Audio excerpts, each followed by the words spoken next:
Hey new, I'm Katrina, and today I'm going to be talking about conquering your fears about solo travel, and I'm going to be answering kind of the question of what I learned to love about myself through traveling abroad, and specifically what I've learned through solo travel. And it's easy to give yourself a hard time when you look into the past, but I think it's important to remain positive about it and embrace what you've learned through the experiences. Solo travel is obviously conducive to learning about yourself, and I think it's important to kind of treat yourself with love and not give yourself too hard of a time for not achieving everything maybe that you thought you would in your mind. My most recent solo travel was to Romania and Moldova, and I'm proud of myself for choosing those locations because they're not typically visited. I think Romania is actually relatively popular, but Moldova is definitely not.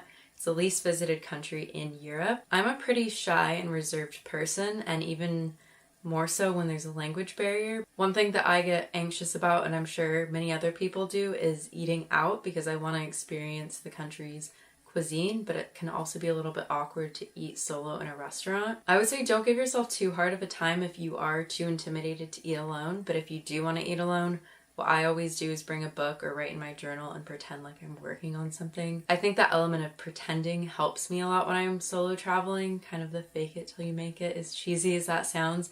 You feel more confident when you're just like pretending to do something else, and then eventually you are actually eating at a restaurant alone. But on the other hand, there were nights where I was just too overwhelmed with a new experience that I just wanted to grab food and eat it in my Airbnb and have an early night, and that's completely fine as well, because it really is, when you're solo traveling, it's up to you to decide exactly what you want to do, and it's fine if you want to not be exploring all the time. You can allow yourself to have a little bit of a break. For me, solo travel was less intimidating when I had a book with me, because when I was alone, it always looked like I was busy or doing something. And I think there's this huge narrative that you're going to meet a ton of people while you are solo traveling, and while you certainly do meet people, you don't have to create lifelong friendships in one single trip. It can just be a trip that's for you to get to know yourself, and so that's something that I've accepted, is that I'm not the most social person. I think an important thing when thinking about solo travel is to reframe how you expect it to be.